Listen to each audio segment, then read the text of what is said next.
This is a fictional American romance story created using AI for entertainment purposes only, intended strictly for audiences 18 years and older and not suitable for children under 18. The first time Ethan Caldwell noticed something was missing, it wasn't the money. It was the silence.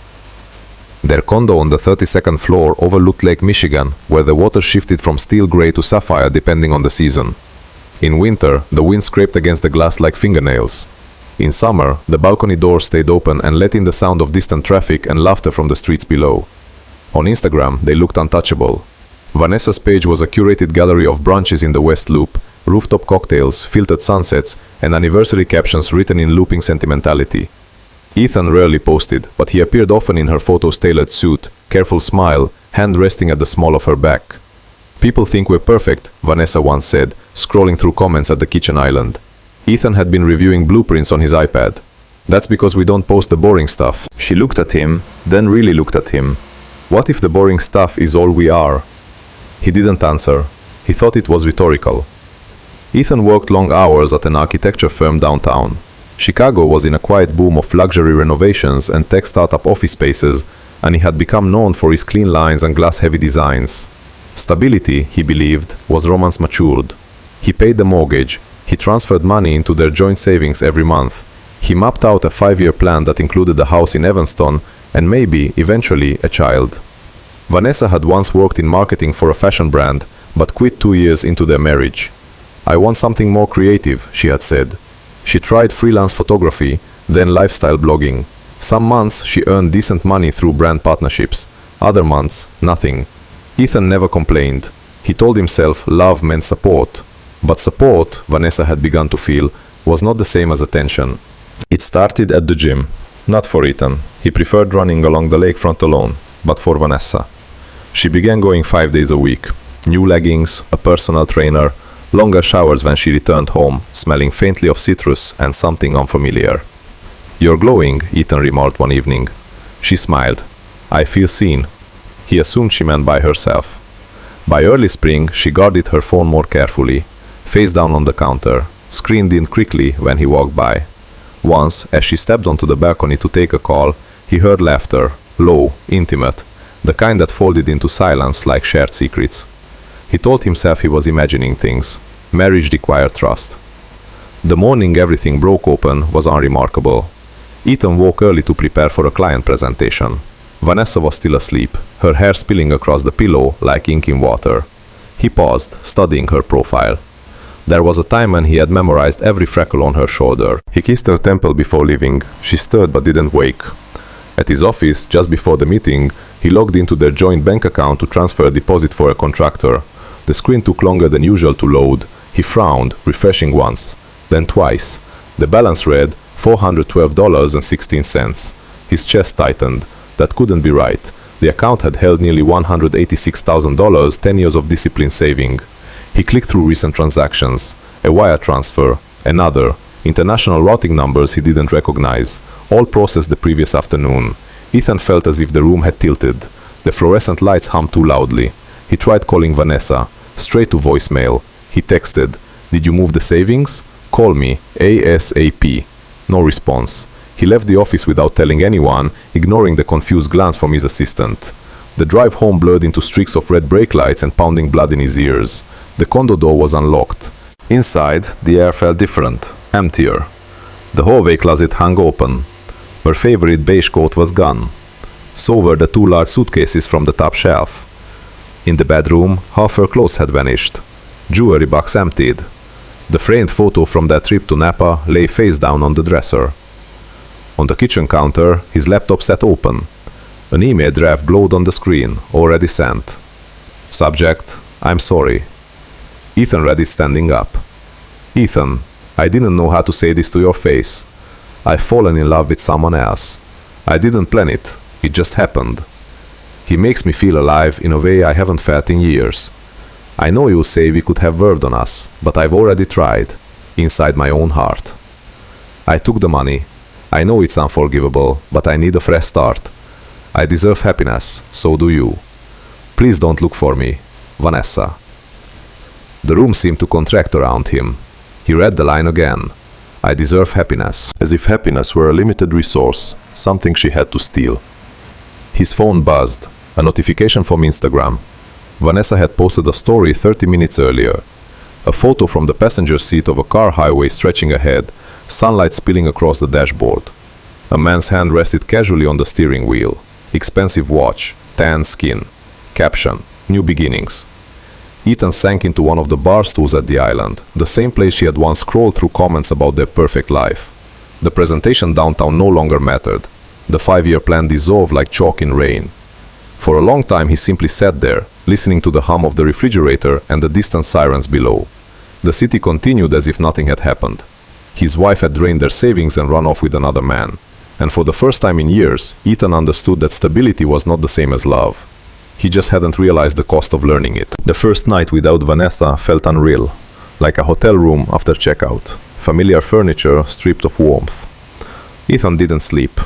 He stayed at the kitchen island long after the city lights blurred into dawn, rereading the email until the words lost meaning.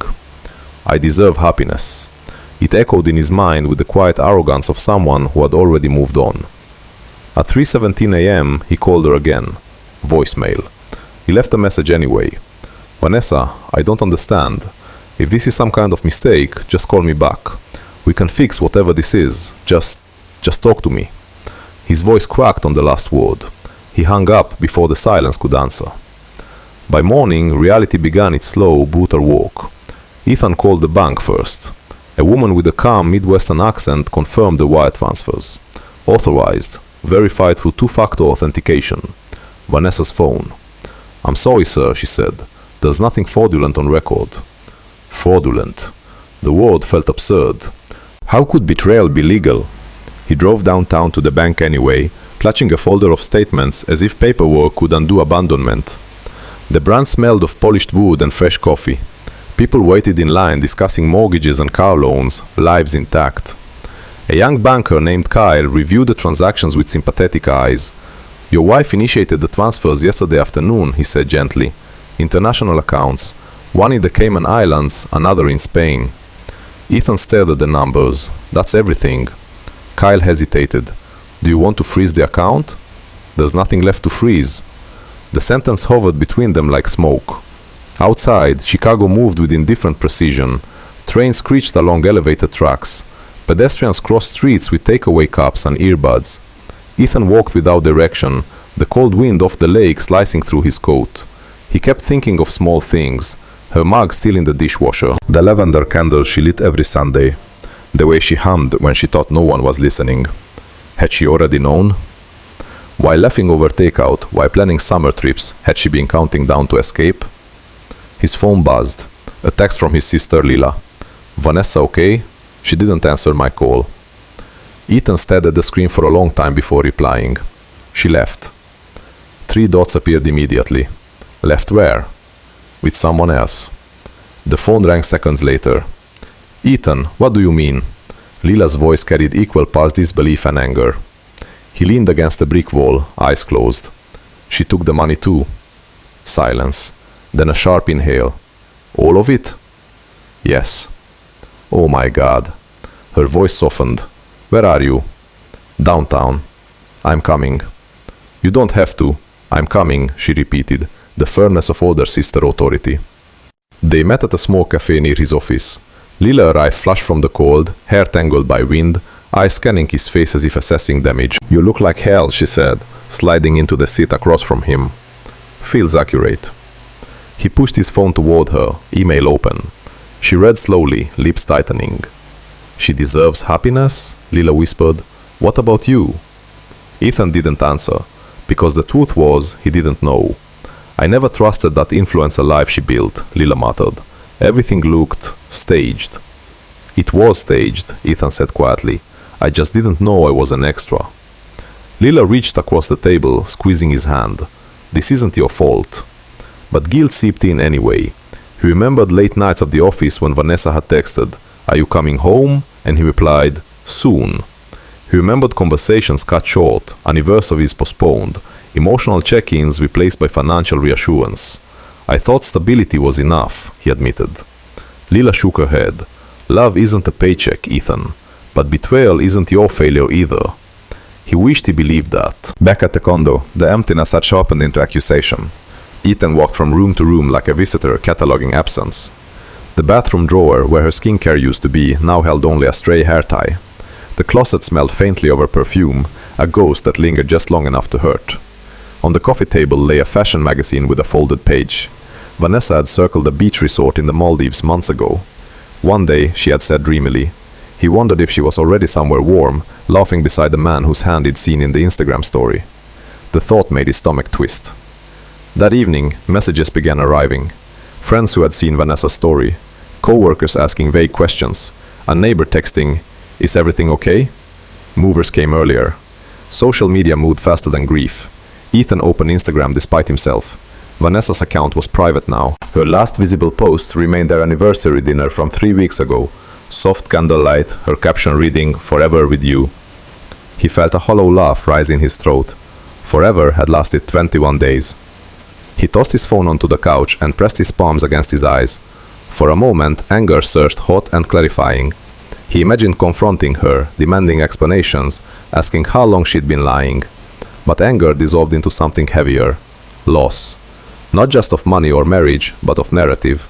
The story he believed about his life had ended without warning, leaving him stranded in a chapter he hadn't agreed to write. Night settled slowly, painting the lake black. Ethan stood on the balcony, hands gripping the railing. The wind carried distant music from a passing boat, laughter floating upward. He tried to picture her face clearly and found details slipping away. Memory, it seemed, was already editing itself for survival. His phone buzzed again. Unknown number. For one wide second, hope flared. Hello? Silence. Then a man's voice, smooth and unfamiliar. Ethan Caldwell? Yes. A pause. I'm calling regarding a credit card application submitted under your name. We need verification. Ethan's stomach dropped. I didn't submit any application. Well, it was filed this afternoon. He closed his eyes. Another thread unraveling. Another piece of identity pulled loose. Cancel it, he said hoarsely. We will, sir. When the call ended, Ethan remained on the balcony long after the cold numbed his fingers. Betrayal, he realized, was not a single event, but a ripple effect, financial, emotional, existential. Vanessa hadn't just left. She had taken the version of him that believed love was safe. Around midnight, exhaustion finally forced him inside. He lay on their bed, staring at the ceiling where faint reflections of city lights danced like distant storms. He thought of the morning he'd kissed her temple before work. The softness of her skin, the quiet trust of routine. Had she already planned to disappear? The question circled endlessly, a closed loop with no answer. Ethan turned to his side, facing the empty half of the bed. For years, he had slept without noticing the warmth beside him. Now the absence roared louder than any argument they'd ever had. He reached instinctively toward her pillow. Cold. That was when the first tear came, quiet, involuntary, almost surprising. Then another, and another, until grief spread through him like water through cracked glass. The architect in him understood structural failure, but nothing had prepared him for the collapse of a life. In the days ahead, there would be paperwork, lawyers, awkward explanations, financial recovery plans that felt like bandages on an amputation. But that night, there was only a man alone in a bed meant for two, trying to understand how love had transformed into disappearance. And somewhere, beyond the city's glow, Vanessa Caldwell was driving toward the future she had chosen, leaving Ethan with the ruins of one he thought was forever. By the end of the week, everyone knew. Not the full story, not the quiet devastation of a drained bank account or the hollow echo of an empty closet, but enough to form opinions. Vanessa's disappearance spread through their social circle like smoke through thin walls, seeping into conversations, group chats, and awkward glances that lingered too long. Ethan learned that betrayal was rarely private. At work, whispers followed him down hallways lined with glass conference rooms. He caught fragments. Vanessa left. Another guy. Did you hear about the money? Words dropped in lowered voices that still reached him with surgical precision. His assistant, Nora, approached cautiously one morning. If you need time off, Ethan, we can rearrange your meetings. I'm fine, he said automatically. But fine had become a performance. He buried himself in projects, sketching lines that refused to cooperate. Buildings required balance, integrity, load-bearing calculations. Marriage, he now realized, had no blueprint. The first social confrontation came at a birthday dinner for a colleague. Ethan almost didn't go, but staying home felt like surrender. The restaurant buzzed with Friday night energy, laughter, clinking glasses, soft jazz threading through candlelight. For a while, conversation avoided the obvious. Work gossip, travel plans, safe topics. Then someone mentioned Vanessa. "I saw her post last month," a coworker said carefully. "You two looked happy." Ethan forced a smile. So did the Titanic. An uncomfortable laugh circled the table. His friend Marcus leaned closer, voice low. "Man, I'm sorry. That's brutal." Ethan nodded, grateful for the bluntness. Pity wrapped in politeness felt worse than honesty. Across the table, someone's phone lit up with an Instagram notification. The screen briefly reflected Vanessa's face, sunlit, smiling, captured in some past moment that now felt like a lie, preserved in pixels. Ethan looked away. At home, messages multiplied. Some were kind. "Thinking of you. You deserve better. Call me anytime." Others were clumsy attempts at curiosity disguised as concern. "Did you know about the other guy? How long was you cheating? Are you going to try to fix things?" Each question reopened wounds, still bleeding. Lila visited often, bringing groceries Ethan forgot to buy. She moved through the condo like a quiet caretaker, filling silences with mundane chatter about work or weather. One evening, she found him scrolling through old photos. "You shouldn't do that to yourself," she said gently. "I'm looking for clues," Ethan murmured. "In pictures? In memories." He paused on a photo from their trip to New York. Vanessa laughing on the Brooklyn Bridge, wind tugging her hair into chaos. He zoomed in, searching for something hidden in her expression. A secret, a warning. All he found was joy. "That's the worst part," he whispered. "I can't tell when it stopped being real." Lila sat beside him. Maybe it didn't stop. Maybe it just changed for her. The idea offered no comfort. Social media became both temptation and torment. Ethan deleted Instagram from his phone twice, only to reinstall it hours later. He created a second account just to peek at Vanessa's now private page through mutual friends. Her presence online had gone quieter, but not vanished cryptic quotes about freedom, filtered sunsets without captions, glimpses of a life curated to suggest reinvention. He never saw the man's face clearly, just fragments. A shoulder in the corner of a photo, two wine glasses clinking, a blurred reflection in the mirror. The anonymity made it worse. A ghost rival occupying space in Ethan's imagination, shapeless enough to become perfect. One night, Marcus sent a screenshot without commentary. Vanessa seated at an outdoor cafe tagged in Barcelona. Ethan stared at the image for a long time. She wore a dress he'd never seen before, her smile softer, almost cautious. Barcelona, Spain. The same country as one of the wire transfers. It felt like confirmation of a narrative he hadn't consented to read. Financial reality tightened its grip. The mortgage loomed. Credit cards carried balances they had once managed easily. Ethan met with a lawyer who spoke in clinical terms. Asset division, divorce filings, legal recourse that felt hollow given the international transfers. "You can pursue civil action," the lawyer said, "but recovery is uncertain." Uncertain. The word followed him home like a shadow. He began calculating everything. Groceries, gas, streaming subscriptions. Numbers once trivial now demanded attention. Pride stung when he sold Vanessa's designer handbags online. Each sale, a quiet dismantling of a shared life.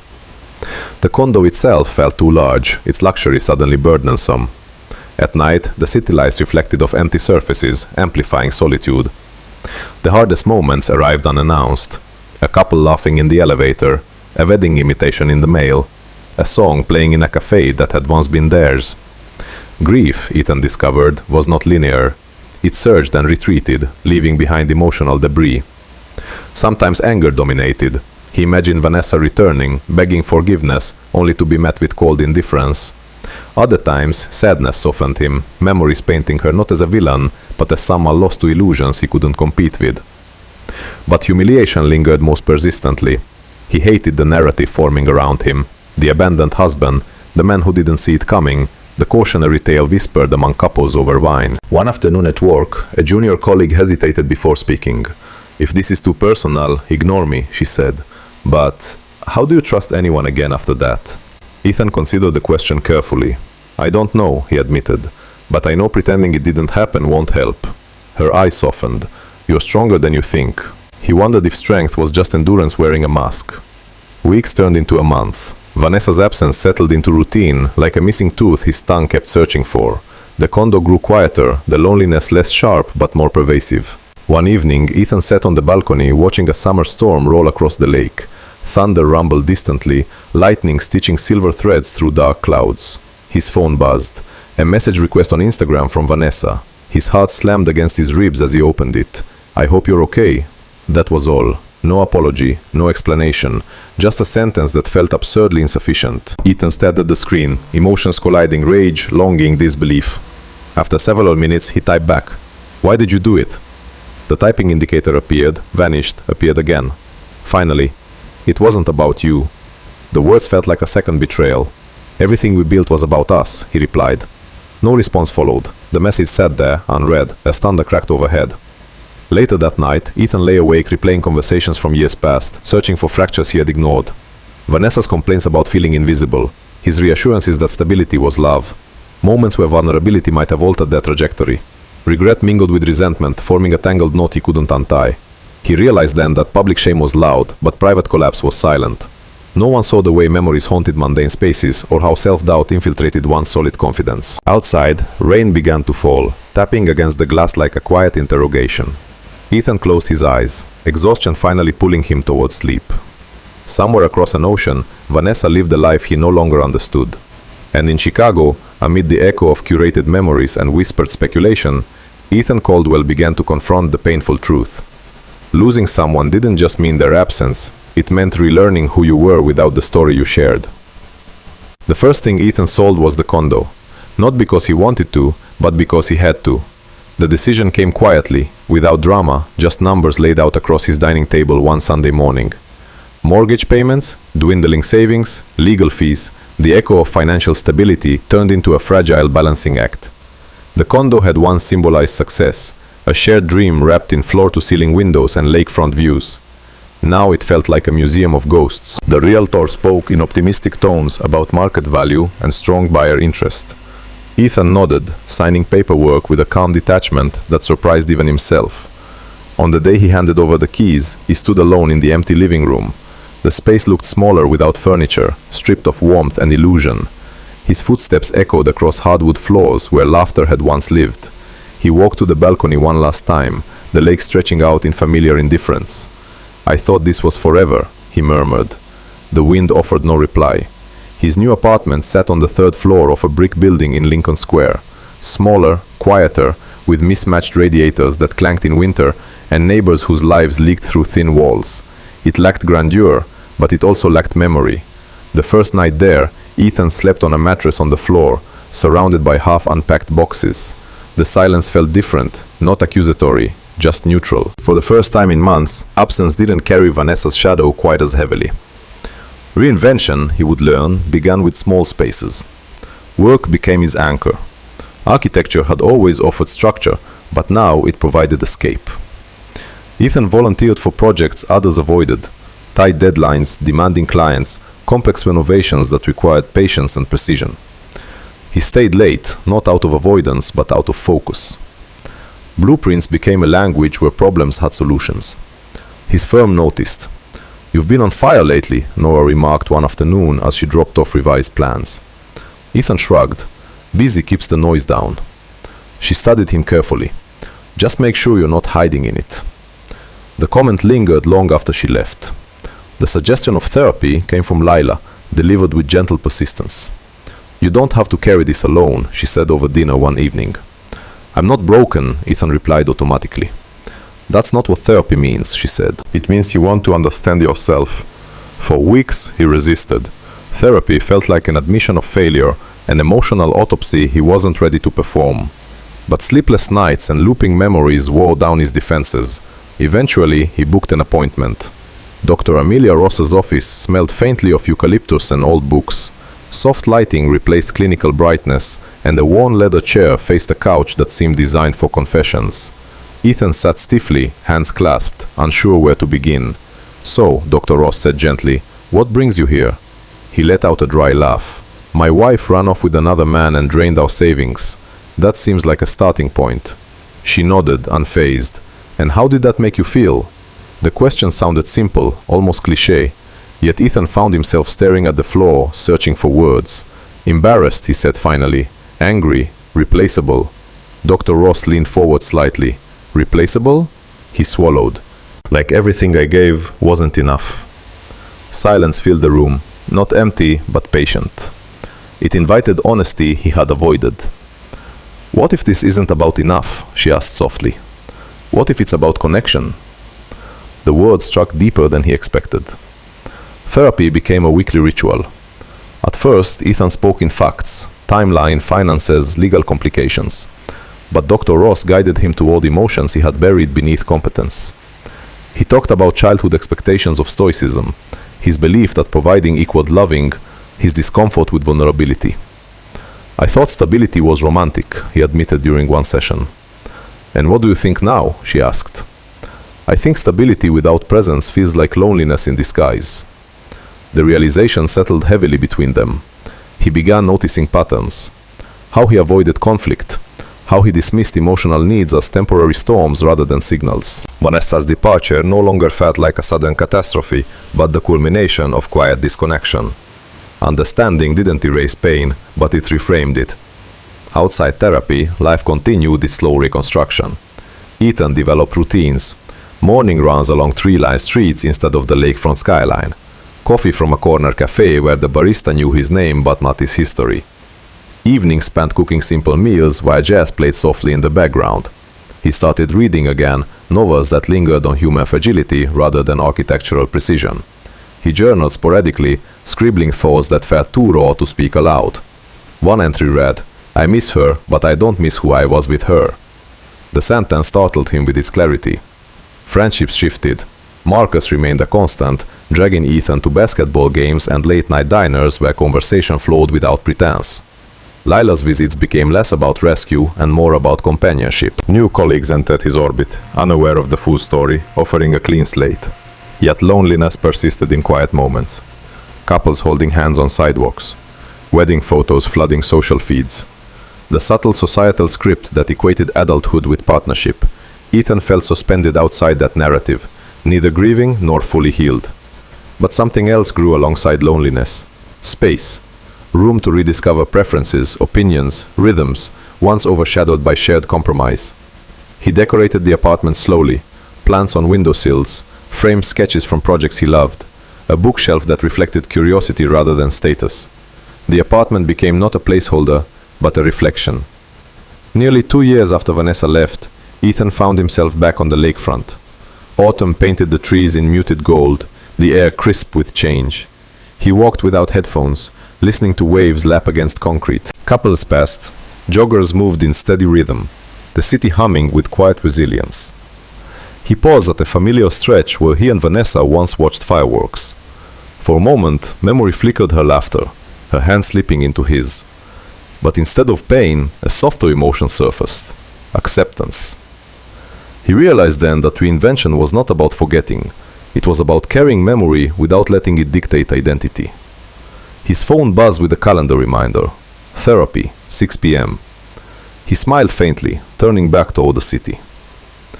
That evening, Dr. Ross asked a question that lingered long after the session ended. What do you want your life to feel like now? Ethan considered it carefully. Quiet, he said, but not empty. Honest. Maybe unfinished in a hopeful way. She nodded. That sounds like healing.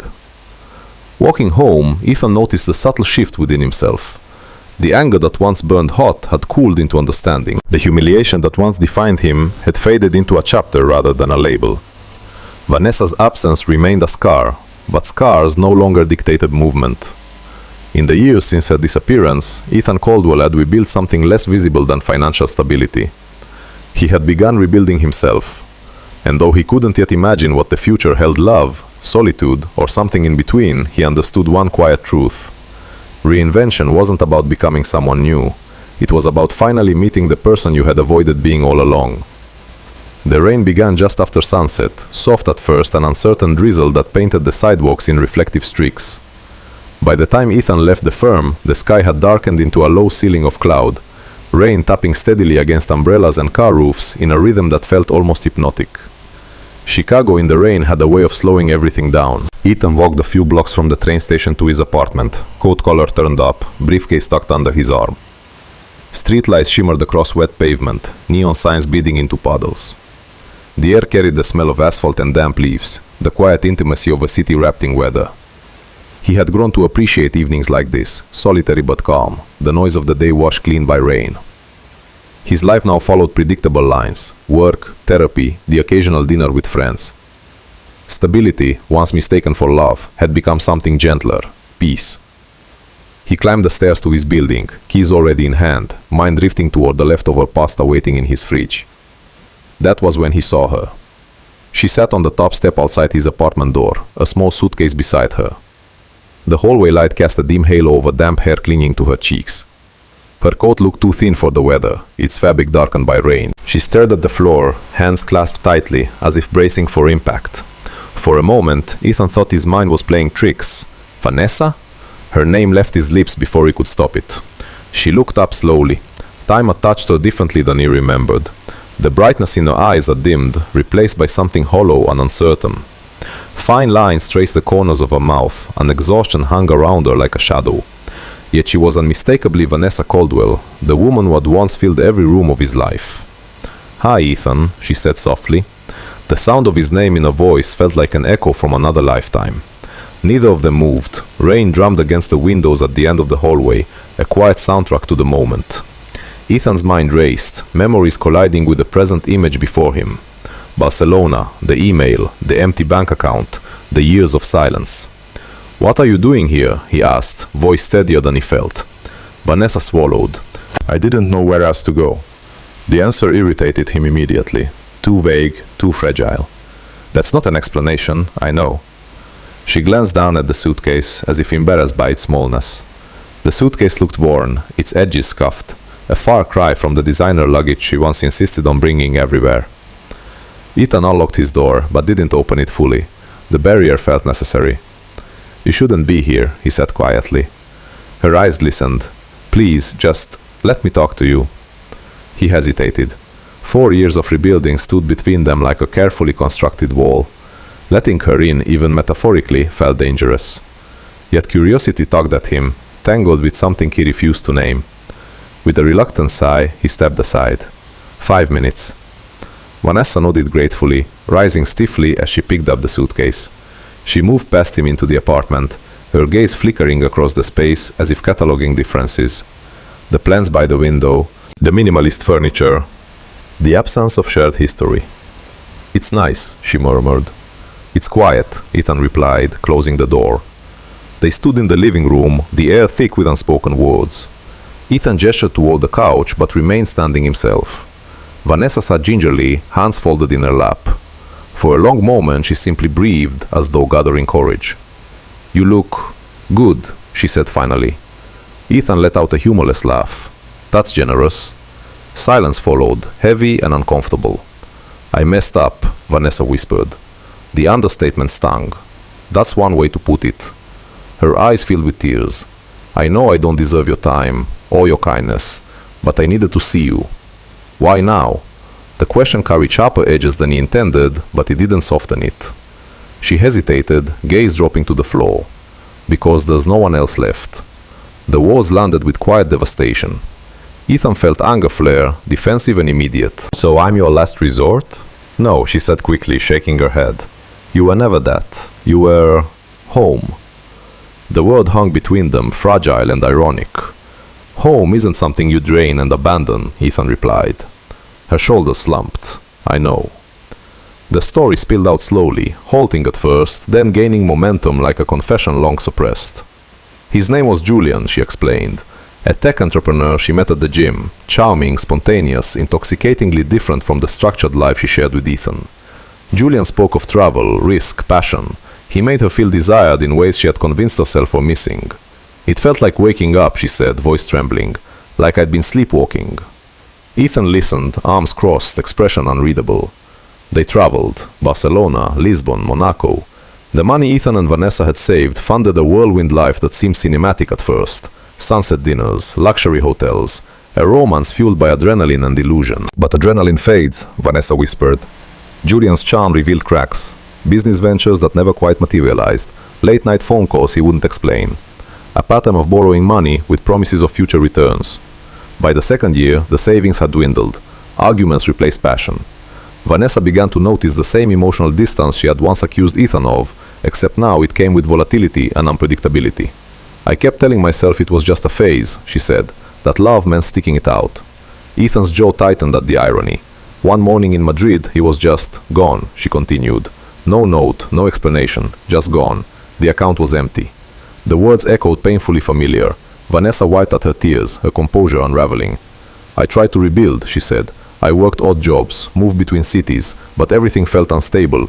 I realized I'd burned the one bridge that mattered. Ethan stared at her, heart pounding with conflicting emotions. Anger, pity, disbelief. The narrative felt cruelly symmetrical. Betrayal returned as abandonment. Why didn't you come back sooner? He asked quietly. I was ashamed. The honesty caught him off guard. I kept thinking I needed to fix myself first, she said. But loneliness has a way of stripping you down. Eventually, pride feels heavier than regret. She gestured weakly toward the suitcase. This is all I have left. Rain intensified outside, rattling against the windows like distant applause. The room felt smaller as memories pressed in. Ethan studied her face, searching for remnants of the woman he had loved. They were there in the curve of her smile, the softness of her voice, but layered beneath exhaustion and remorse. What do you want from me? He asked. Vanessa's gaze met his, vulnerable and unguarded. A place to stay, just for a little while, she whispered. I'm not asking for forgiveness, or anything else. I just need somewhere safe. The request hung in the air, heavier than any apology. Ethan felt the weight of years settle on his shoulders. The therapy sessions, the slow reconstruction of identity, the quiet peace he had fought to build. Letting her stay threatened that equilibrium, yet turning her away felt equally impossible. He walked to the window, watching rain streak down glass in blurred lines. The city lights shimmered beyond, indifferent witnesses to human complexity. Behind him, Vanessa sat silently, waiting. When Ethan finally spoke, his voice carried the weariness of someone standing at the intersection of past and present. This can't be what it was before, he said without turning. I know. And I don't know if I can trust you. Maybe I never will. Her voice cracked. I understand. He took a slow breath, the decision forming not from emotion, but from something quieter. Compassion, tempered by caution. You can stay on the couch, he said. For now. Vanessa's shoulders sagged with relief, tears slipping down her cheeks. Thank you, she whispered. Ethan nodded, still facing the rain-streaked window. As he stood there, he realized the past had not returned to reclaim him. It had arrived, empty-handed, asking for mercy. And he wasn't sure yet whether mercy was strength or the beginning of another fracture. The rain didn't stop. It softened sometime after midnight, fading from a steady downpour into a quiet drizzle that blurred the city lights beyond Ethan's windows. Inside the apartment, the only illumination came from a floor lamp near the couch, casting warm shadows that seemed to stretch and retreat with every movement. Vanessa sat curled beneath a borrowed blanket, her suitcase unopened beside her. Ethan lingered in the kitchen, rinsing 2 mugs he hadn't used, needing the distraction of ordinary gestures. Neither of them had gone to bed. The air carried that peculiar tension of unfinished conversations, the sense that sleep would be impossible until truth found its way into the room. Ethan poured tea into both mugs, setting one on the coffee table before taking the armchair opposite her. The distance encouraged honesty, or at least prevented collapse. Thank you, Vanessa murmured, wrapping her hands around the mug as if absorbing warmth. He nodded, not trusting himself to respond kindly. For a while they sat in silence. The sound of rain, the hum of the refrigerator, the faint tick of a wall clock, small domestic noises that once belonged to a shared life now felt strangely formal. Vanessa spoke first. I used to hate quiet nights like this, she said softly. They made me feel invisible. Ethan studied her. You were never invisible to me. She gave a sad smile. That's the thing, you saw me, but I didn't feel felt. The phrasing lingered. He leaned back, folding his arms. So you left. Her gaze dropped. It wasn't that simple. Then make it simple, he said, the edge in his voice surfacing despite his efforts. Vanessa inhaled slowly, as if diving into memory. I was jealous of your certainty, she admitted. You always knew what you wanted. Career, plans, structure. I felt like I was drifting next to someone anchored. Ethan frowned. I thought I was giving us stability. You were, she said quickly, but stability without connection started to feel like a cage I built myself. The words weren't accusatory, but they still stung. I remember nights you came home exhausted, she continued. You'd kiss my forehead, ask about my day, but your mind was somewhere else. I stopped sharing things because they felt small compared to your world. Ethan swallowed, recognizing fragments of truth he had once dismissed. And Julian? He asked quietly. Vanessa's expression tightened at the name. He was chaos, she said, the opposite of everything you were. He asked questions that made me feel interesting again. He looked at me like I was a story worth reading. A bitter laugh escaped Ethan. So I became the footnote. That's not fair. No, he said, it's accurate. Vanessa set her mug down, hands trembling slightly. I didn't plan to fall for him, she whispered. It started with conversations, then secrets, then fantasy. He made everything feel urgent and cinematic, like love should burn instead of glow. Ethan stared at the floor, and I was the glow. You were the foundation, she corrected, but I didn't understand the difference back then. Silence stretched between them. I envied other couples, Vanessa admitted after a moment. The ones posting spontaneous trips, passionate declarations. I compared us constantly. Social media became this distorted mirror where our life looked dull. Ethan let out a quiet breath. We were living, not performing. I know that now, she said, voice breaking. But back then, I thought passion meant unpredictability. I confused intensity with intimacy. The confession hung heavy, raw and unfiltered. Ethan's turn came without warning. I thought love meant reliability, he said. Showing up, paying bills, planning a future. Vanessa looked at him carefully. That's not wrong. But it wasn't enough, he replied. Not for you. He hesitated, then continued, words spilling with the weight of years. When you left, I didn't just lose you. I lost my identity. I felt stupid for not seeing it, humiliated for being replaced. I replayed every conversation, every missed cue, wondering if I could have stopped it. Her eyes filled with tears. I never wanted to destroy you. You didn't want to, he said softly, but you did. The simplicity of the statement landed harder than anger. He rose, pacing slowly near the window. I had to sell the condo, he continued. Move into a place that didn't feel like home. I worked obsessively just to stay afloat. Therapy became the only space where I could admit I felt abandoned. Vanessa's tears fell freely now. I spent nights wondering what he had that I didn't, Ethan said, voice unsteady. Charm? Excitement? A better version of love? She shook her head desperately. It wasn't about better, it was about illusion. He turned to face her. Illusion still cost me everything. The truth lingered in the air, undeniable. Vanessa wiped her face, gathering herself. You want to know what the illusion looked like from inside? She asked quietly. Ethan nodded once. It felt like freedom, she said.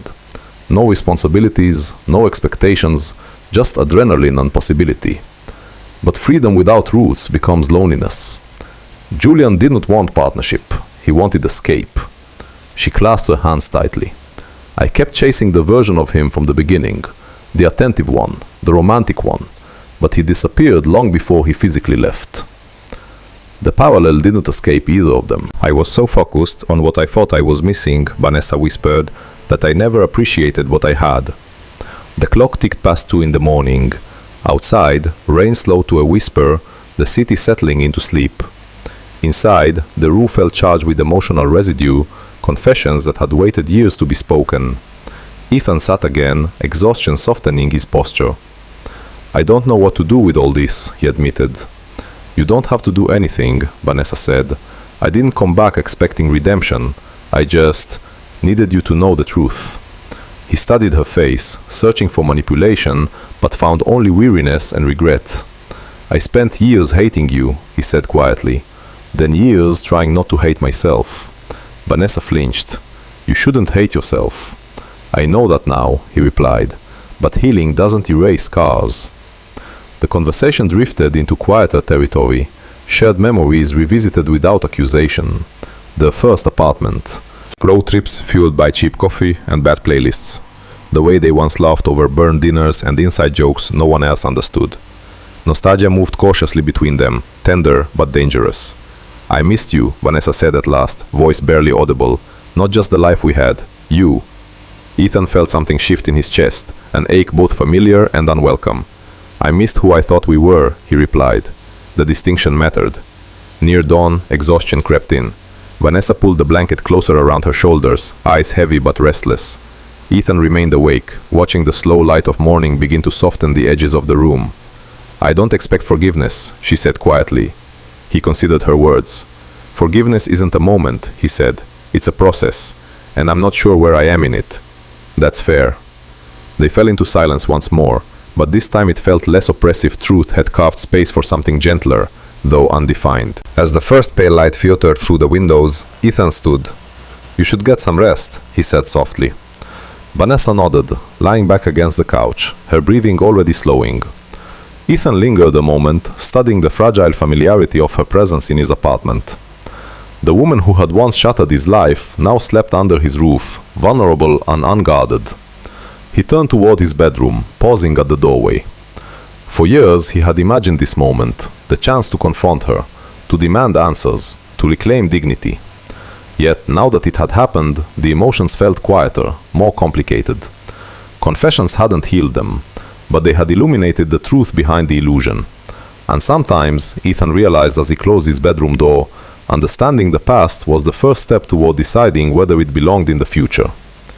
Morning arrived quietly, as if the apartment itself were hesitant to disturb the fragile truths formed overnight. Ethan woke before sunrise out of habit, the pale blue light seeping through his curtains like a memory that hadn't decided whether to stay. For a moment, he forgot Vanessa was there. The past 4 years had trained his mind toward solitude, toward mornings unshared and routines uninterrupted. There he heard the faint rustle of movement from the living room. Reality returned. He lay still, staring at the ceiling, feeling the old ache stirring in his chest, not sharp like before, but persistent. Vanessa's presence altered the air, the rhythm of the apartment, the quiet equilibrium he had spent years building. He rose slowly, stepping into the hallway. Vanessa stood in the kitchen, wearing one of his oversized sweaters, sleeves pushed up awkwardly.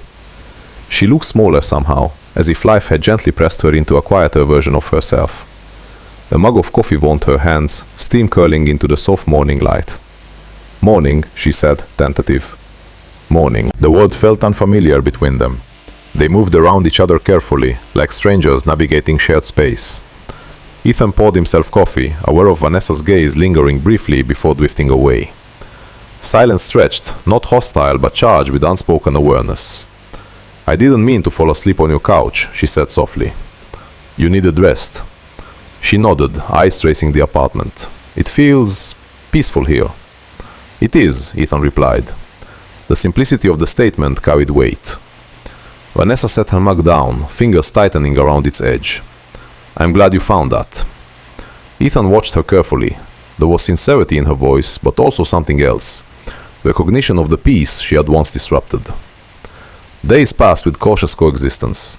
Vanessa kept to herself, searching for jobs online, making quiet phone calls, leaving the apartment for walks that seemed less about errands and more about breathing space. Ethan maintained his routines, though subtle disruptions crept in the awareness of another presence. The return of shared meals, the occasional laughter that slipped out unexpectedly. Familiarity resurfaced in fragments, an inside joke recalled while cooking, a shared memory triggered by a song. The comfortable silence of two people who once knew each other's rhythms intimately. Each moment tugged at something buried deep within Ethan. Old love didn't vanish, it hibernated. One evening they cooked dinner together almost by accident. Vanessa had started chopping vegetables when Ethan came home, and he instinctively reached for spices without being asked. The choreography felt natural, muscle memory guiding them through small domestic rituals. "You still oversalt the pasta water," she teased lightly. "You still undercook everything," he shot back. They both paused, surprised by the ease of the exchange. For a brief moment, it felt like stepping into a preserved memory, a version of their life untouched by betrayal. The warmth of shared laughter softened edges, blurring the distance between past and present. But nostalgia, Ethan realized, was a dangerous anesthetic. Later that night, they sat on opposite ends of the couch, a movie playing unnoticed in the background. The room glowed with lamplight, shadows dancing across walls that had witnessed quiet healing before Vanessa's return. Vanessa spoke first. "I forgot how easy it is to be around you," she said. Ethan's gaze remained fixed on the screen. "Easy doesn't mean safe." Her shoulders tensed. "I know." Silence settled again, but this time it felt heavier. I keep thinking about what we had, Vanessa continued softly. Not the ending, the middle, the part where we were building something real. Ethan turned toward her, heart tightening. We were building something real, I know, she whispered. I was just too busy chasing something louder. The confession lingered between them. Ethan studied her face, noticing the vulnerability he had once overlooked. For years, he had imagined this moment as an opportunity for closure or revenge. Instead, it felt like standing at the edge of a familiar cliff, uncertain whether stepping forward meant flight or fall. I can't pretend the feelings are gone, he admitted quietly. Vanessa's breath caught. But feelings aren't trust, he added. And trust is what you broke. Tears shimmered in her eyes. I would spend the rest of my life rebuilding it if I could. The sincerity in her voice stirred something dangerous hope. That night, neither of them slept easily. Ethan lay awake, replaying recent moments, the laughter in the kitchen, the quiet companionship, the way Vanessa's presence reignited emotions he thought he had carefully archived. Love, it seemed, was not governed by logic or time. He remembered therapy sessions where Dr. Ross spoke about boundaries, about distinguishing compassion from reconciliation. Healing did not require reunion. Forgiveness did not demand return. Yet the heart resisted neat conclusions. The breaking point arrived unexpectedly. A Saturday afternoon, sunlight streaming through windows. Vanessa had just returned from a job interview, her expression a fragile mix of hope and exhaustion. I think it went well, she said, setting her bag down. That's good, Ethan replied, genuinely pleased. She lingered, watching him as he sorted through mail at the kitchen counter. Ethan, can I ask you something? He looked up. Sure. Her voice trembled. Is there any part of you that thinks we could try again? The question hung in the air, fragile and terrifying. Ethan felt his chest tighten, memories and possibilities colliding. The version of Vanessa before him was not the woman who had left. She was softer, humbler, marked by regret. And the version of himself standing there was not the man who had been abandoned. But history remained. I don't know, he said honestly. Her eyes filled with cautious hope. I'm not asking for an answer now, I just needed to know if the door was completely closed. He hesitated, the weight of his hard-earned peace pressing against the pool of old love. The door isn't locked, he said slowly, but it's not open either. Vanessa nodded, tears slipping down her cheeks. I understand, she whispered. Forgiveness doesn't mean reunion. The maturity in her acceptance broke something inside him. I spent years believing if I could just apologize enough, you'd take me back, she admitted. But living here, seeing your life, I realize you've built something beautiful without me. Ethan felt a mixture of pride and sorrow. You're part of my story, he said quietly, but I don't know if you're part of my future. The truth hurt them both. That evening, Vanessa packed a small overnight bag. I'm not leaving for good, she assured him gently. I just need space to remember who I am without leaning on you. The decision surprised Ethan, but he respected it. At the doorway, they stood facing each other, emotions unspoken but palpable. I'm grateful you let me in, Vanessa said. Not just into your apartment, into your truth. Ethan nodded. I'm grateful you told me yours. She hesitated, then stepped forward, wrapping him in a brief embrace. The contact felt familiar and foreign all at once. Comfort tinged with loss, affection tempered by caution. Ethan held her for a moment before gently pulling away. After she left, the apartment felt quiet again, but this time the silence wasn't emptiness, it was reflection. Ethan stood by the window, watching dusk settle over the city. The emotional storm Vanessa's return had stirred now began to calm, leaving behind clarity that felt both painful and liberating. Old feelings had resurfaced, undeniable and complex. But peace, he realized, was not the absence of love. It was the presence of self-respect. And as night fell over Chicago, Ethan Caldwell understood the choice before him was not between loving Vanessa and losing her. It was between returning to the past or honoring the person he had become without it. Ethan didn't answer Vanessa right away. The rain tapped against the windows in uneven rhythms, filling the silence between them. Years ago, he would have rushed to close the distance, offered comfort, explanations, promises that love could survive anything. But the man sitting across from her now had learned the cost of that kind of urgency. I spent a long time thinking about this moment, he said finally. Not you coming back exactly, but what I'd do if the past ever knocked on my door again. Vanessa's fingers tightened around the mug he'd given her. And I realized something. He exhaled slowly. I stopped wanting answers. I started wanting peace. The words landed softly, but their weight was undeniable. Vanessa nodded, tears slipping down her face without resistance. I don't expect you to take me back. I barely recognized the person I was back then. She laughed weakly. I chased the feeling and lost everything real. Ethan looked at her, not with anger, not even with longing, but with a quiet clarity that surprised them both. I did love you, he said. That didn't disappear. But love isn't the same as trust. And trust, that's something we can't rebuild just because we wish we could. She swallowed, absorbing the truth she had feared yet needed to hear. I'm glad you came, he added. Not because it changes anything, but because it lets me stop wondering. You're not a ghost anymore. You're just a person who made a choice, and so am I.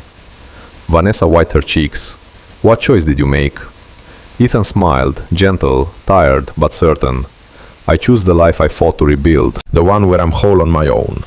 The pain in Vanessa's eyes softened into understanding. There was heartbreak in it, but also relief, like the end of a long, restless search. Thank you, she whispered, for listening, for not hating me. I don't hate you, Ethan said. I just can't be who I was with you anymore. Morning arrived quietly. The rain had stopped, leaving the streets washed and reflective. Ethan walked Vanessa to the door. There were no dramatic gestures, no desperate embraces, only a lingering look that held years of shared history. I hope you find what you're looking for, he said. Vanessa nodded.